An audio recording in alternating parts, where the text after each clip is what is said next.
Today we will learn about leadership for volunteers.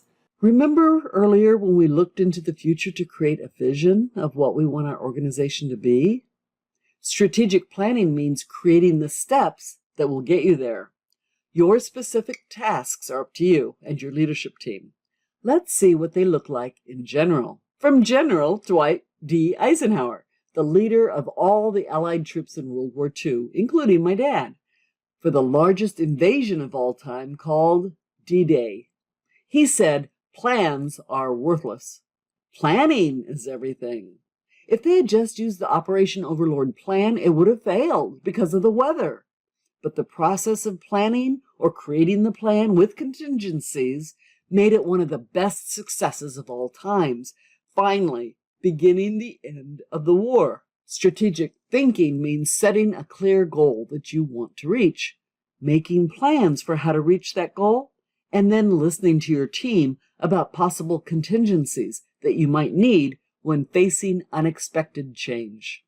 John Nesbitt, a seer of the future, adds, strategic planning is worthless. What? Unless there is first a strategic vision. If you did not complete the vision we discussed in part 2, do it first. Begin with the end in mind, remember, so you know where you're going. Wherever you're going, whatever your tasks, they involve our changing world. Don't let your organization fade out of existence because you can't or won't change. Use forward thinking like, what changes are coming? What will keep members engaged? Monitor the need for change like, what can we do more efficiently? How should we respond to new conditions? Help to implement change like, how do we start change and keep it on track? How do we support the team through change?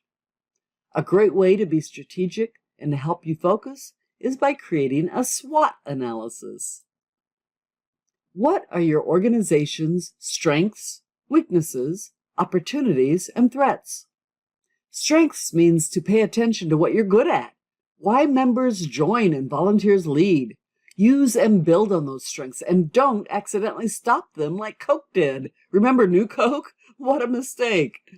A strength could be the friendliness of your members. Weaknesses are those things that make your members leave and volunteer leaders quit. Work to strengthen them, like having potential board members in mind in case someone moves unexpectedly. Opportunities are those changes in the world that can benefit you if you take advantage of them, like access to grant funding. And threats are issues you have been avoiding, especially if they impact your goals, like losing access to your meeting space. For your strategic planning skill builder, work with your team to make a SWOT analysis. You can do it all at one long board meeting or work on different elements at 4 consecutive meetings. Then plan to address what you discover. Now that supporting change is on your team's to-do list, know that 2 strategic tasks fall squarely on your shoulders. Number 1, retain and recruit membership. You may have a membership director, but they just manage how many you have. Your job is to make sure that you get and retain members. Start by reviewing where your membership is headed, up, down, or flat. You and your team should always look to add new and worthwhile members. Always be ready to answer, how do I join? Create and carry a brochure with membership details or a business card with meeting dates, time, and location. Invite them to the next meeting. Give those cards out to all your members so they can turn around and give them out as well. The second strategic task is developing your replacement. This is especially critical when you're still number 2, Veep. Once you begin to work with your team and see their work ethic and abilities, keep an eye open for potential leaders. After you've worked with them enough to know, confide in them your vision of their success at the helm one day. Never let the nominating committee spring it on them over a phone call. It's a big decision they will want to mull over, and they need to know you have confidence in their abilities. Our final example. As the vice president of a volunteer organization, I got to know the board and found someone who was as enthusiastic as me and capable of a variety of skills, but who had low self-esteem. We became friends. When I complimented him on his various successes, I watched him blossom. Then I told him what I had hoped, that we could eventually work together as a leadership team.